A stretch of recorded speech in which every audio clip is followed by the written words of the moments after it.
Have you ever wondered what it is like to have an Emmy? Have you ever wondered what it's like to have seven? Probably not.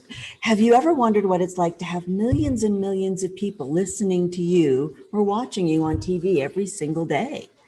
Well, I brought you somebody pretty fabulous who's going to help you with all of those goals and dreams that you have about being on TV more, being on the radio, as well as how you can, present more effectively.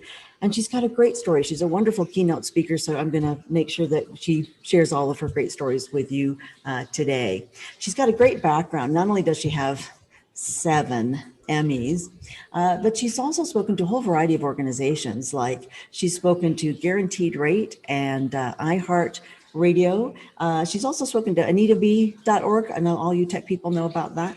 And she's done a lot of women's conferences that have been just fabulous, including WIN, which is the Women's Initiative Network. And she's also spoken for AT&T, nice little small company. Maybe you heard of it. So anyway, I'm really excited to introduce one of my dearest friends and favorite clients, Jeanne Sparrow, and she's with us today to help everybody be as successful as humanly possible in all their various endeavors. And we are really thrilled to have you here, Jeanne. Thank you for being with us. I am honored that you invited me. This is awesome. Darling. Oh, I love you. So thank you for being here. Well, you have quite an amazing career. And I know your new book is going to be coming out this next year, which is so exciting. The Fearless Authenticity book. I wanted to know, what was it that made you choose the title of Fearless Authenticity? Where did that come from for you? It came from my own personal journey to success and what I've been taught, even as a kid. And then throughout my career, because I've been blessed with really super supportive people who have always pushed me toward that. And I think that the title itself is about our power in who we are as people, that who we are is the power, right? But the fearless part is that it does take a lot to put that out there, right? Because it's much easier, I think, even though it's difficult, it's much easier to just kind of go with what other people want you to do as opposed to what is. And I think the best example of that for me was, what happened early in my career. And when I started out, I started out in radio when I was 17, working part-time at a little local station in my hometown of Louisiana. And my parents were always super supportive. It was the only job my mom would let me have because she was like, you're not going to learn anything working at McDonald's, which I think she was wrong about. There's a lot of people who've learned a lot working at McDonald's, but she wanted something that would add to who I am as an individual. And when this came up, she said, absolutely. Wow. But as I moved forward in my career, I came up here to Chicago, went to Northwestern, was still not looking at radio as a career, but I was like, okay, I don't want to go to grad school. I'm gonna start working. And I was successful somehow. I just stumbled. Somehow. Yeah. And I worked at it and I was having fun though. And I think when you're having fun and doing what you enjoy and what you're meant to do, you especially when you're, 21, 22, you don't know what's going on. But when I was trying to move forward, I was trying to get an agent to sign me because I thought that was going to be the key to my success. And there was one agent in particular that I had a conversation. He was like, look, you're really talented, but what I need you to realize is that you're really not going to make that much money, in radio because, you speak to urban audiences and those just don't bring in as much money. So if you had a more, general appeal. So basically what he was saying in coded radio terms from them is that because I was Black and because I was a woman, that I wasn't as valuable as something else. And I took that to mean that, right? That okay. Right. And he was kind. And to be honest, Sarah, at that point in time, in especially in the media, that was true. Our numbers didn't mean the same things. That has changed over time. Thank God. And there's always exceptions to every rule, right?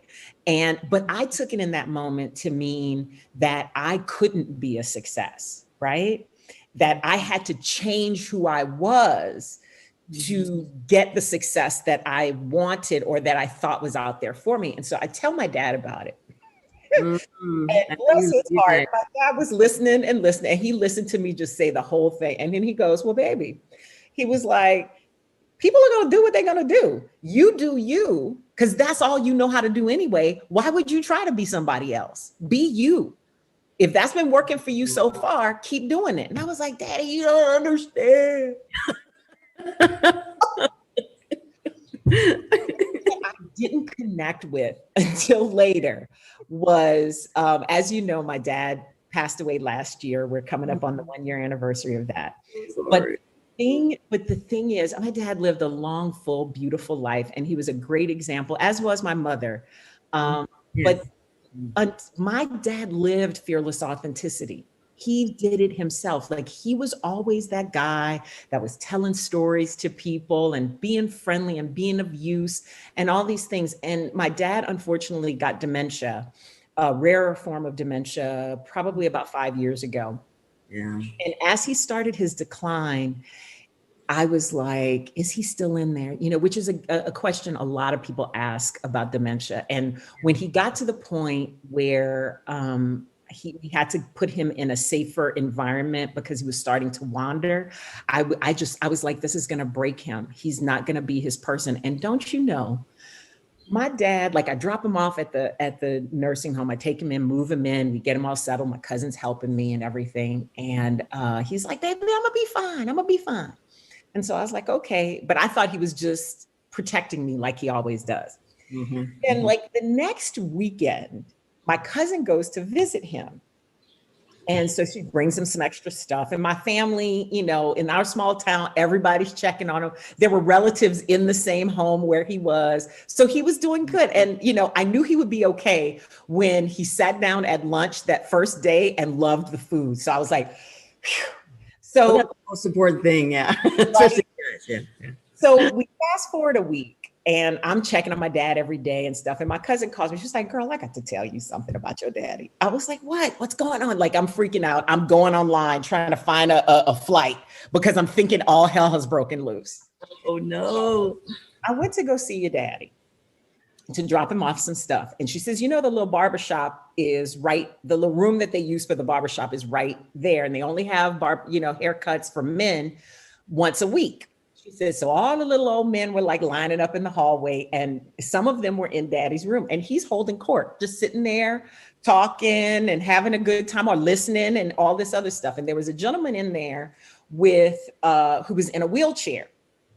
And so when the people came out to say, all right, the barbershop is open, get in line, daddy gets up, and my cousin is standing there like not knowing what to do because he just waved at her and he kept on doing what he was doing.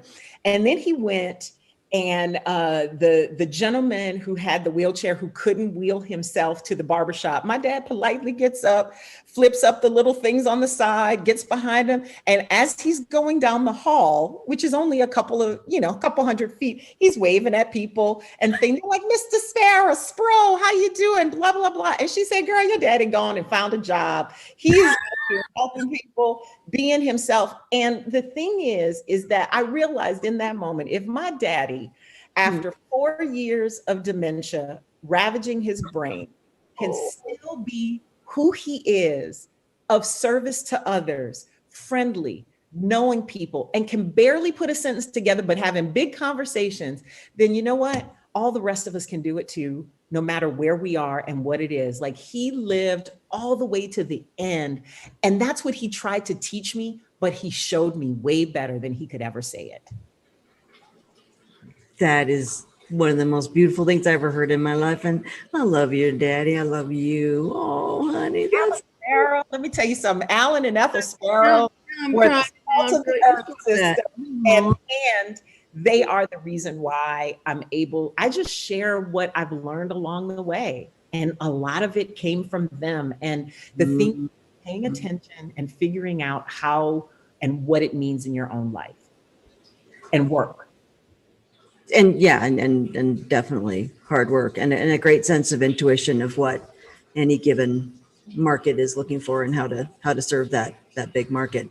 Just the way, Daddy was holding court all the way down the hall, I love him so much. You can make an impact wherever you are. You are, even even on the way to the barbershop, you can make a difference. Yeah, and he did, and he made a huge difference in you.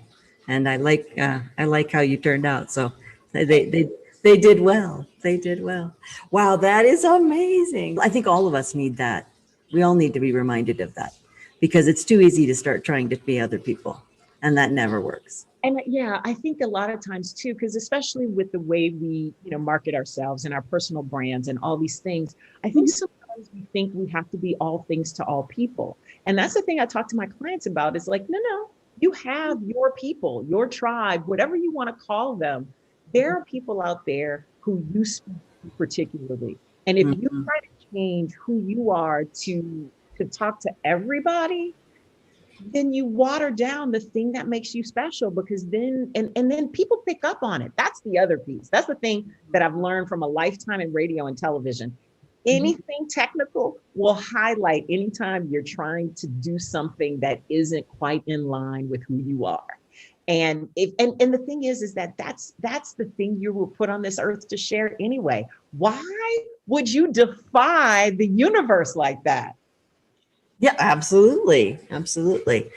You are one of the most confident human beings I have ever known. And what I want to know is, I know that you had a great base. You have two parents that were incredible. They supported you. They loved you. They got you. They pushed you in some great ways. I also feel like you have worked hard for that confidence over the years. What have you done, and what can other people do to have that level of confidence to find their authentic self and reflect it out? I think the key is knowing what your value is, understanding what it is that you offer to people that is worth something, and understanding when they don't appreciate it and when it's time to move on. Like one of my old coworkers used to say, "You are always the first rat off the ship, Jeanne Sparrow. How do you do that?" It's because I know it, and it's not that I abandon. Like, I'm one of the most loyal people, but I also know, how that thing, what is it that oh God, Nanny McPhee used to say, when I am needed, I must stay. When you need me but don't want me, I must stay. When you want me but no longer need me, I must go. That's how I feel about life, is that when you are needed and you know what people need you for, that's how you do it. And I'm gonna tell you, everything that I talk to my clients about, everything that I say in every talk that I do, every conference I attend, even everything I MC, I always try to include that idea of what my value is that I'm bringing to something, and share that with people. And everything that I talk about, I have put myself through, because there have been a lot of times where I haven't felt confident, where somebody like that agent who was like, "You're not really valuable." Yeah. That's what I heard, right? I think that's what he can read. trying to help me understand the microcosm of the world that I was going into, and to temper my response to it. But I took it as, "You're not really worth anything to me." And I hurt my feelings. And but luckily, like you said, you have a team around you that supports you. So that would be one of my things. Get your cheerleading section together. And the best way to do that is to be a cheerleader for somebody else. Hallelujah, girl. Yeah, so true. So true. So I would say that the number one thing is really knowing what lane you drive in and what value you bring to that lane, and staying there, getting better at it all the time, challenging yourself, but understanding at a very base level what it is you offer to other people and how can you serve them. I don't take clients if they're not of service to other people. Good. Yeah. And if you can't be of service to them, I know you really work hard to make sure you can do an extraordinary job and have a level of excellence for those people. Yeah. I was wondering, you've been you started when you were 7. So you've been in radio in TV for, 20 years now, but, I know a lot of people who are watching and listening to the show, here do radio interviews, they do TV interviews, they do podcasts, they do Zoom interviews now. A lot more of that, obviously. Could you give us maybe the top 3 secrets to doing a really excellent interview on a podcast or radio or TV? What are your top 3 secrets that we should know? So the top 3, I Yeah. think my first one is be prepared, not only for yourself, but for them. Because remember, when you are addressing someone else's audience, like anytime you're a guest on somebody's podcast, somebody's radio show, television show, or vlog, whatever it is, they have an audience that they serve. Mhm. Understand, do your homework on who the person is you're talking to, like yourself, and who they're talking to, because they're doing you the favor of introducing you to their people. Mhm. So understand not only how you can serve the person who is asking you to be on their podcast or on their TV show, but understand who they're talking to, because it's a two-way street. The people who you're talking to need content for their audience, but they need the right content. So you have your story. It's not just about you getting your story out. It's about you serving both the host and their audience. So in that sense, take into consideration all the things. What is it that I know that can serve that audience or that they would be interested in? What is it that I know that can help the host? So that's the number one thing, is preparation. If you don't do that, the rest of it doesn't count. The other part of it is being prepared in the sense of your physicality and how you're showing up. So whether you're in this little box here, if this is the situation, be well lit. Make sure somebody can see your face. Make sure they can hear you. Have AirPods or earbuds or whatever, or a microphone tied into your computer if working, doesn't, all those little things matter, because the better you look, the better the other people look.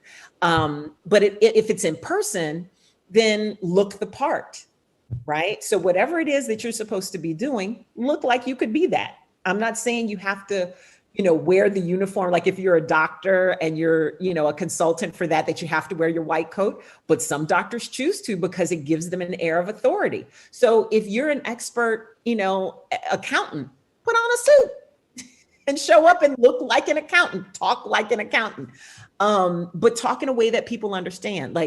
So be prepared, because unfortunately or fortunately, we all judge people or listen to them based on how we feel they know what it is they're talking about. And then the third thing I would say is have fun. Oh, yeah. Because if you are well prepared, both on the surface and down deep, and you're being of service, then you're already ready to go in and have a good time. And people respond to how you connect on a nonverbal level. All of the things that you say, you could have the best message in the world. You could have your talking points down. But if you don't seem confident in what you're talking about, if you're nervous, if you are jittery or anything like that, that will distract from what you're saying. We as human beings are hardwired to pay attention to the nonverbals. It's the way we know somebody's lying. It's the way that we know we can trust someone. It's the way we know that we want to be part of somebody's world. And if you don't communicate that from here, then everything else I just said doesn't matter. How do people relax enough to be able to do that on camera? Because I do see people, we've all seen people interviews that everybody, that person look really nervous. They don't look confident. They, maybe they are, but they don't come across that way. What can they do? First thing, breathe. Understand the physical ramifications of what nervousness is, right? Mm-hmm. Because when we are nervous, the same way when we're excited, our breathing gets shallow. So for the people who have the shaky voices, that's when that comes out. Or the flop sweat. Whew, have mercy. That's a hard one to fix. But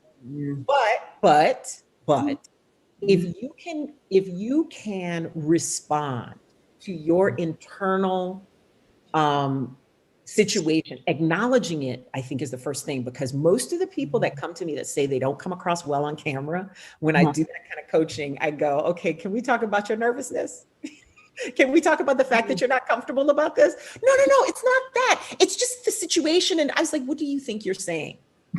So it's about being honest. Like, okay, like, if we're going to be authentic, let's be fully authentic. Like, that makes me nervous, or what have you. And set yourself up for success, because that starts from the moment you wake up in the morning. Understand who you are and what you need to do to have a good day, and do it. Often when we do something new, like if TV isn't part of your everyday life, you don't have a routine for that.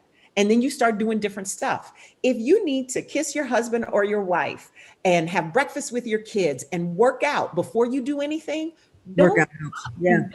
on the day you're going to be the most, nervous, because that's the reason why celebrities, whether they're athletes, performers, singers, actors, have all these little rituals that they do. It brings comfort, and it makes them feel like, okay, I'm here and I'm ready to give people what they want from me. And starting with that, and then breathing, like literally breathe, because when you don't breathe, your body can't relax, and then you're going to go into fight or flight. The adrenaline's going to start running. You have a cup of coffee, and then you're going to be talking like this, and nobody's going to understand what's saying. You're going to be blinking your eyes, and the whole thing is just going to go south. Somehow you managed to do that and still look adorable. I'm not quite sure how that worked out, but no, I think those are some really, really, really great tips. I love that. Those are the secrets to success right there. A lot of people ask me about, they get asked to write questions for themselves to be asked by the host, and then they say, I don't, what do I ask? And they don't want to sound too self-serving, but they want to make sure they get some stuff in there that it helps them. They want it to be a win-win, that interview, of course, or they wouldn't be doing it. What are great questions and what are horrible questions? I know you know. Help me out. I know you know. All right, questions. Yeah, girl, come on, help me. I'll say this. I have never asked somebody to make up their own questions for me.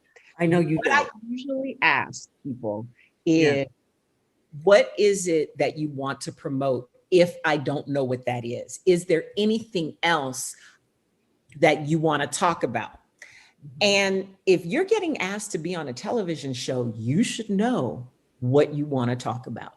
What are the things that are going to bring you business? What are the things that you can help people with? And if somebody's asking you to give them questions, then they're trying to dig deeper into whatever it is that you sent them, like whatever press release or whatever your team talked to them about. They want more. So maybe they think that what you pitched that they're interested in isn't enough to fill the time that they have. So they want to have some other things to fall back on. And so I would say pick one thing you really want to promote. So, because here's the thing, at the end of every interview, every good interview, there's a call to action. Do you want to send people to your website? Do you want them to be on your social media? Do you want them to buy your book, or to tell them that you have a book and you want them to join your community? Whatever those things are, do you want them to listen to your podcast? Do you want them to meet you, when outside is fully open? Do you want them to meet you at a book signing? Whatever it is that you want from them, that's the question you include. Now, include questions about the content you have that the audience will be of interest to. But the one question that's the most important that you want people to know to get out on that broadcast, and every producer will ask you this: what do you want on your lower third? Like, what do you want at the bottom? My website, my, social media handles. What do you want people to see on the screen to get in touch with you? What do you want the last thing the host says? Because to be honest, that's what people remember. The last thing you said. Yeah. The first thing and the last thing. The middle, it kind of goes by. Yeah.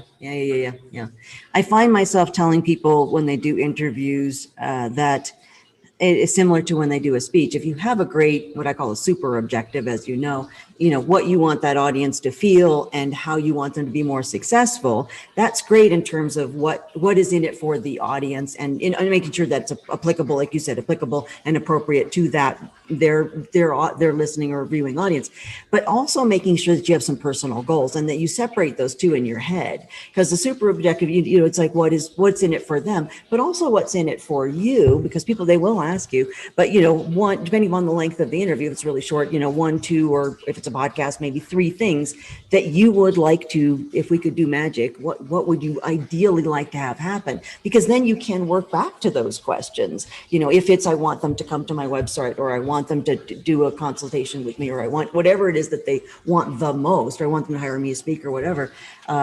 You can have questions that drop those things in, or that mention those, and you can do that gracefully. But if you don't have any idea of what you want to get out of it, or what you want the audience to get out of it, it's just going to be like, Don't do it. it's just gonna be, you be like, chatting over coffee, and it's like, it's not doing anything. And here's the thing about that will not get you invited back. Don't do it. Like, if you don't have a point, don't go.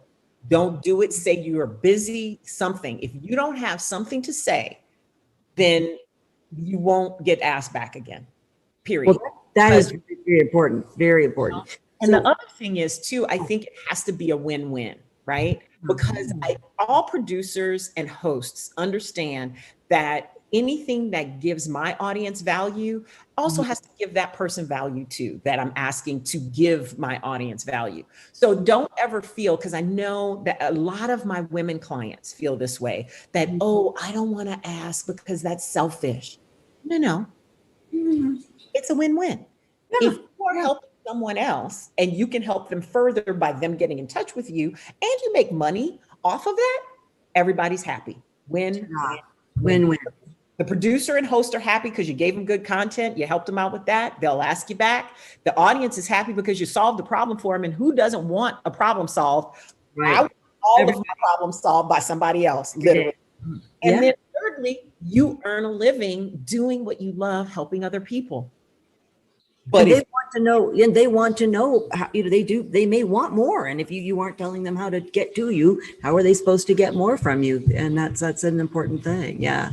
No, that win-win. Yeah. Life's about win-win or don't play. And I used to think that meant that make sure everybody else wins a lot. And then it started to dawn on me over the years, especially as women, we're taught to be givers and stuff, but that win-win means we're supposed to win too, and in a really healthy way. Yeah. Authentic way. You cannot pour from an empty cup. Mm-hmm. Yeah. I have a girlfriend says, hard to feed the homeless if you're worried about becoming one. Mm-hmm. Sister, all facts, all #facts.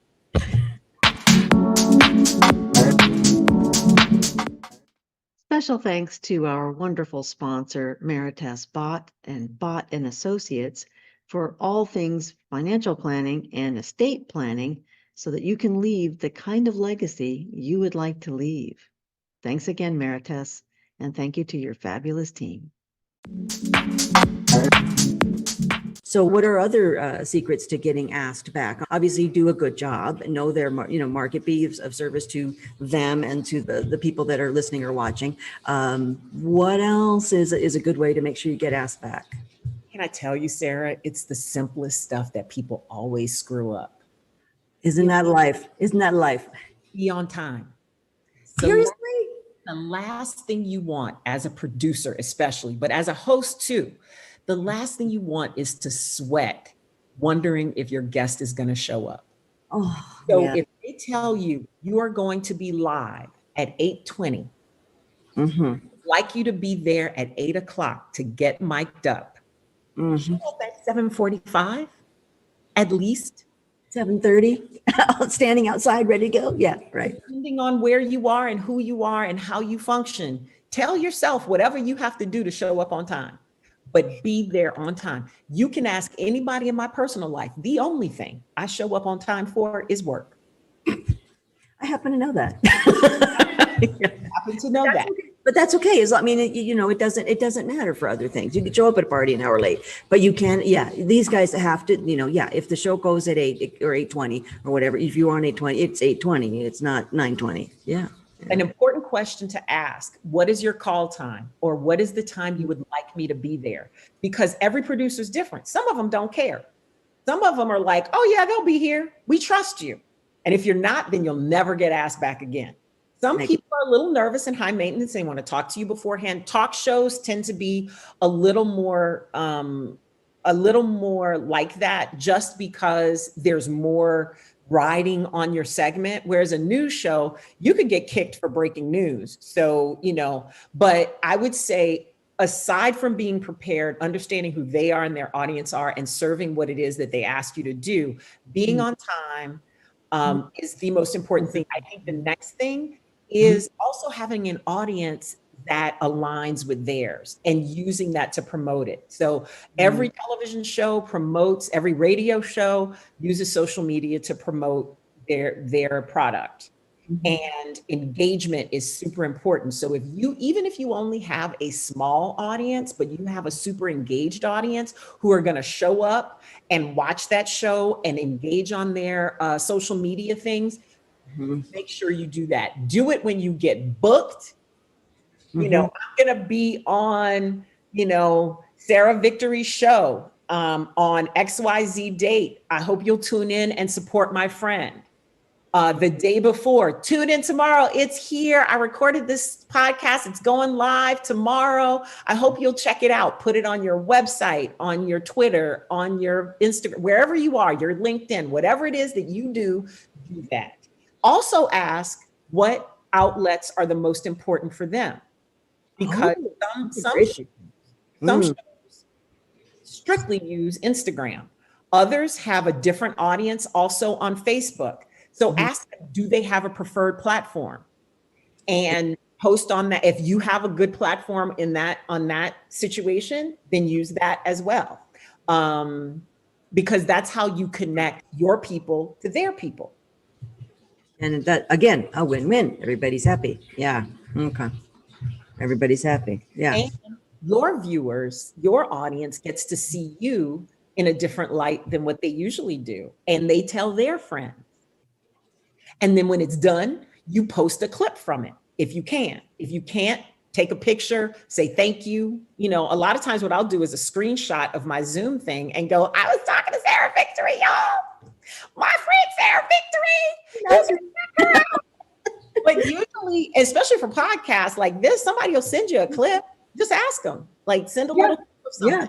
Put that in your stories. Put that in your, your reels, or the thing on Twitter that I can never remember what it is, but or put it on your actual timeline. And those are the things, because your value as someone with an audience is also why it's up there. Having other videos of you being a guest on things is also how producers see whether or not you're camera friendly.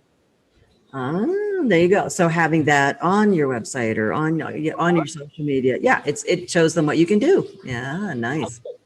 Oh, she's well lit. Okay, that's a good thing for a Zoom interview. Oh, she's funny. We need that here. She was clearly on time because the thing went on. There you go. Literally, because you have a PR person, great. But you are your best PR about how you show up online. True. Yeah, I love that. So what should people be doing in terms of creating great content? What is what is something they should think about? They've got, how it is, you've got these people who are speakers and authors, and they've got 5,000 stories and 200 forms of content. And, how do they pick what would be really good stuff? How do they choose that? Honey, sometimes it's about it's just like television, throwing something at the wall and see what sticks. Try stuff. Yeah. Right. But I do think that there is an organized way to do that, because sometimes things pop that you never think will. But understanding who you're talking to is the first thing. Who are they? I mean, this is the stuff I do with my clients. Who are they? Why do they care? Or why should they care? And how can you best serve them? I hate to be a broken record with the serving thing. No, I actually don't. I don't hate to. No, I think it's a good thing. Yeah, no, keep going. Because the thing is, nobody, as one of my coworkers always used to, and sometimes she did scream at our producers when they would come up with something that she didn't like. But she would be like, why does she care? Like, don't waste anybody's time. But when you take back the emotion from that thing and say, okay, who am I talking to? What do they need? And what can I do to give them what they need? Or who am I talking to? Where are they having issues that they think they want one thing, but they actually probably need this? Let me offer this to them. See what happens, especially when we're talking about the content that you push to your social or the content that you push to your website. There are going to be things that get clicks and there are going to be things that don't. Look at what gets responses. Look at what people are interested in. That's your easiest research. Like if you can do some market research and get it for free, use it. If people are clicking on it, people like that, lean more into that. And maybe there are different people that lean into different things, that are interested in different things that are in your repertoire. It's about knowing yourself and what you've got, and you've got all this stuff like from here to that wall. It's files and files of things, stories on top of stories. But everybody's not going to care about every story. Everybody's not going to connect to every story. Who are you talking to in this instance, and what do they care about? And then pick the things about yourself, that authentic stuff that will relate to them, that they can connect to, that they can say, oh, shoot, that solved the problem for me. Let me call Renee because Renee can help me more. Let me subscribe to Renee's, community group because she's got some valuable stuff to say. And maybe there are other people like me there. Maybe I can find my tribe because I haven't. Understand if you know yourself and you know who you're talking to and you know how to tell a story in between, the world is yours. Done. Absolutely done. Okay. Done. What is the greatest lesson you've ever learned in your career?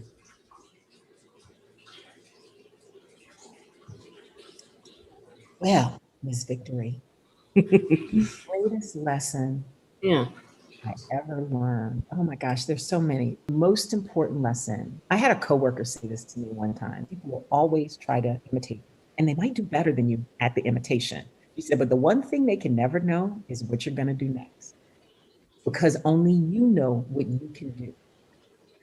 And that's more reason than ever to lean into who you are. That your success is determined by how much you bring your truest self, your truths, your experience, your identities, your perspectives to everything you do.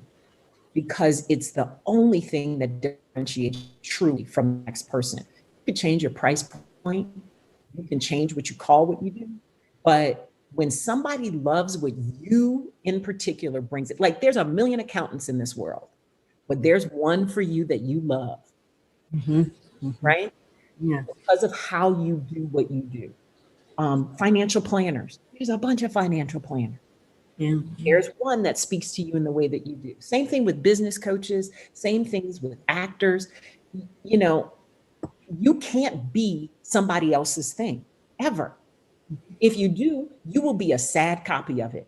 And you will always be looking at them, what they doing next. Do you really want to live your life like that? Because that's less about work and that's about what's in here. And, I think that is the biggest lesson I learned. I remember one of my bosses said to me, he was like, Jeanne, he was like, we play hits on this radio station. He was like, but you know what? W Light is playing hits. Free is playing hits. The Drive is playing hits. All these stations are playing hits. The thing that makes somebody want to hear you, listen to this station is what happens between the hits. Because everybody's playing the same hits, pretty much in a format. Same thing with television shows. Everybody has a favorite television morning show. If they watch morning news, they have one that they like. That if it's somebody's off, they don't feel right.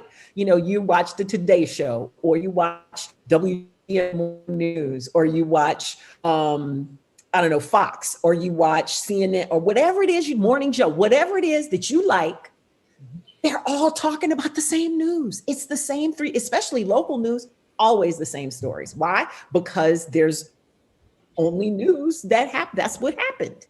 And they're all reporting the same thing, but they all interpret it differently. They all deliver it differently.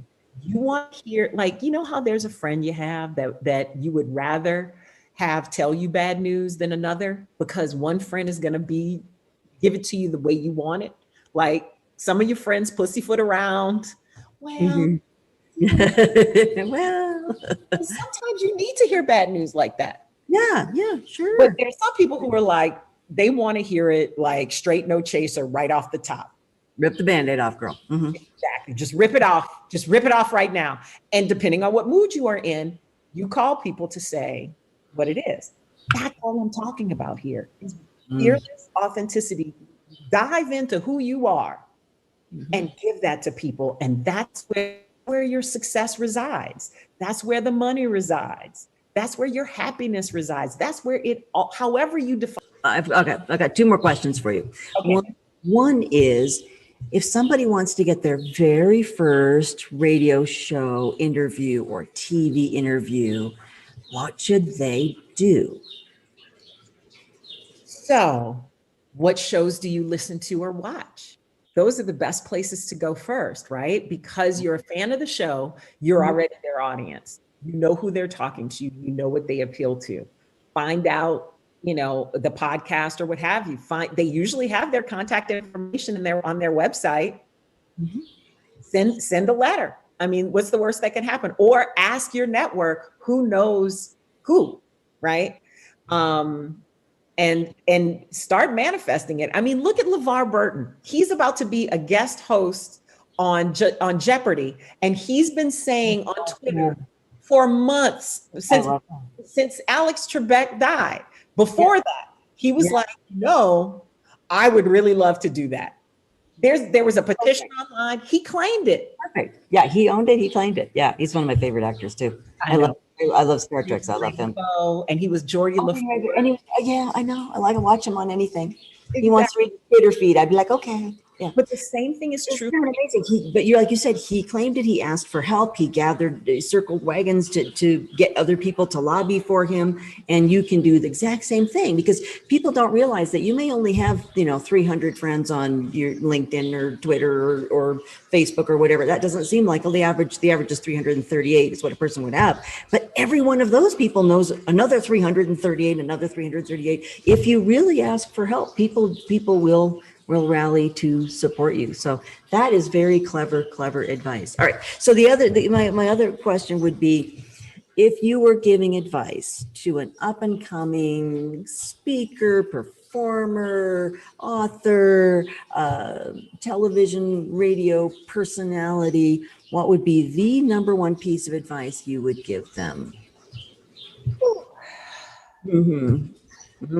You're smart. I know you got it. You ask some in-depth questions, because you're crossing a whole lot of my boundaries there, like of all the things I do, not crossing a boundary. Okay. Oh, no, I could ask you a different question now. All those things live in different pods for me, but I've been able to move through all of them in different ways. Understand what you know and remix it to fit whatever it is you want to do. Say that again. That was brilliant. Say that again. Know what you do, what skills you have, and remix it to fix the things that you want, or to do the things that you want to do. Because what happens is we have like this core set of things we know, right? But those things can be applied in a whole bunch of different ways.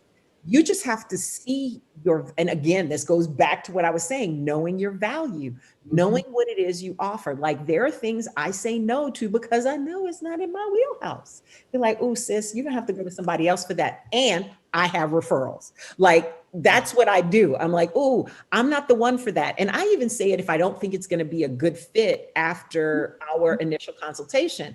I will say, you know what? I know somebody who will help you better than I can. And and it's about knowing that, but it's also about looking at things like a puzzle. Like, I love puzzles, I love games and things like that. And I go, okay, I'm really interested in doing this. what is it that I have that I can bring to that thing?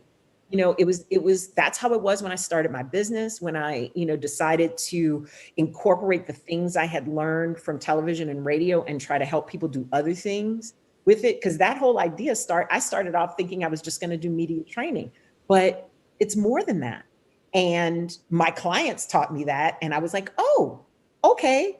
And I have taken my program and used it for a variety of things and taken the things that I know in one environment and apply them in a new one. People always used to ask me, especially when I first left radio to go to TV, because I did both at the same time for a long time. And then when I finally left and did TV full time, they asked me which one I liked better. And I was like, it's like kumquats and mangoes. They're tropical fruits, but they're not the same.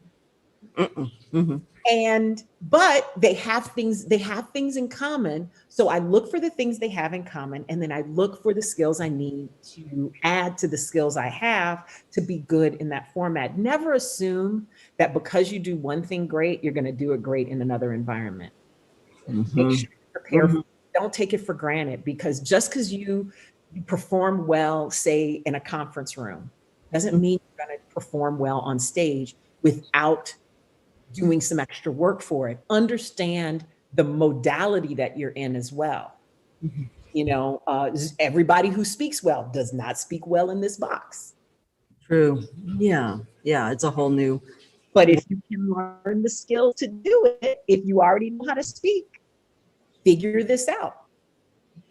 And a lot of the same things can apply if you take the time to learn those new skills. And it's all about learning new ways to connect with other human beings in a powerful way. Yeah. Let's call it being flexible. Be flexible. And be flexible. Yeah. Which is super, super important. Yeah.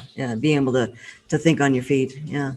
What are you most excited about in terms of the new book? And I know you're going to be doing a lot of speaking this next year, but what's next for you? What are you excited about? I'm excited about all of it, Sarah. Because I'll tell you, I was really scared when COVID hit, right? I was like, everything I do is attached to an audience of some sort at some point in time, and us gathering, like radio with concerts, television with events, conferences, all these things. Yeah, right. They can't put two people in a room anymore, right? What am I going to do? I thought I was going to have to go find a job, because I did not know. I was like, I know I can still do the radio thing. I can still do the voiceover thing. But my company, I was just about to have the best year of my life. Aww. And I still did. And you did. And you really did. You made it work. I'm looking forward to finishing my book, because my book has become a way more than what I originally envisioned. And you know this because you've been with me in this process. Yeah. It helped. Yeah, I have an amazing agent who has helped me see, and an amazing team that I've put together who has helped me see my work fully. So I think my book is going to be a lot richer because of it. And it's also helping me be a better human being, period. Looking at those things, healing from the loss of my dad and my dog and all the stuff that we. I'm sorry you lost Barry and your dad. Oh, that's a rough year. That's a rough year for a lot of people, I know. Yeah. And for you. That's what I was going to say. It's been rough for everybody in a lot of different ways. But the thing about pain is that it teaches you where you need to go. It shows you where something is broken that needs to be healed. And when that thing heals, it's stronger than it was before. And you're able to walk in that and help other people, because other people have that same pain. They may not experience it the same way you do. The pain might be a mere inconvenience, but it's still something that makes people uncomfortable. So it's the things that I have learned. I have more to share. I'm so glad that I didn't finish my book when I started it, because now I have more things to share, and I'm able to help people in a very different way than I was before. Which is so powerful, so powerful. And that's one of the reasons I tell people, they say, I want to write my book in 90 days. And I'm like, no, you don't. You lose your license to go interview anybody you want to interview and quote them in your book and have those new relationships if you do it too fast. And you have to evolve into the person who can write every piece of your book. And that just takes time, which is why people don't write books in 90 days that are any good. So I'm glad you've taken your time to do a really, really fantastic job. Yeah, I've often said also, I think that we bring honor and dignity to our suffering when we use it to help other people. And you've been very good about taking the suffering that you have endured this past year. Loss of a parent is so difficult, especially somebody as special as your daddy.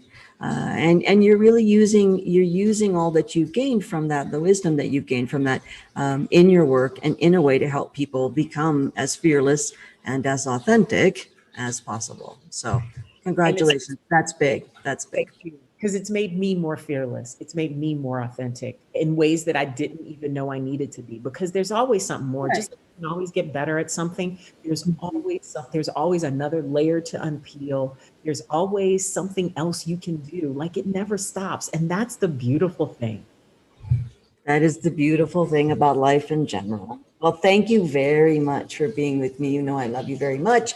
And congratulations on the new book. You know, I love seeing you on stage. I love seeing you on TV. I love hearing you on the radio and your podcast. And you provide so much value everywhere you go. And who you are is extraordinary and a delight. So thank you for being with me today. Thank you for inviting me, and thank you for putting me on the road to pull all this out of me, because a lot of this is you, Sarah Victory. A lot of this is thanks to you. I would have never thought about writing a book if it weren't for you. There's a lot of things I wouldn't have thought of or even known possible if it weren't for you. Like our meeting was serendipitous in the most amazing way. And the longer I know you, the more I value that. So thank you very much. I am honored to know you, and I am honored to support you on your journey. You have a lot to give, and we all cannot wait to read your new book. All right. Well, thank you for being here. And I know anybody who wants to contact you, feel free to get a hold of Jeanne at fearlessauthenticity.com. And you can also find me on social media at JM Sparrow. On Instagram and Twitter is where I usually am. I'm also on LinkedIn, but it takes me longer to respond there. Just so we know. Being honest, I'm being fearlessly authentic in this moment. Connect with me there, but slide in my DMs elsewhere. In that way, I'm like a Gen Z millennial. Like, yes, you are. Yes, you are. It's totally okay. I love you just the way you are, girlfriend. Just the way you are. All right. Thank you very much. And thank you for all that you share and who you are and who you've become. We are very grateful for you, Jeanne Sparrow. I love you. I love you, Sarah Victory. Thank you. And thanks to everybody who listened and watched. Thank you so much for bringing all the genius that you are to the Inspiring Victory Tribe. We all really, really appreciate it. And I really need your help as well. We need you to like and share and subscribe and just help us build and grow this amazing community that you are a part of and that we're so lucky to have you as a member of. If you know somebody brilliant, if you know somebody fascinating, if you know somebody inspiring, please share it out with them and help us grow this amazing community so that we can help others the way that you help others every single day. So thank you for being a part of the Inspiring Victory Tribe. And again, all the best to you as you double your business, double your impact, and change the world.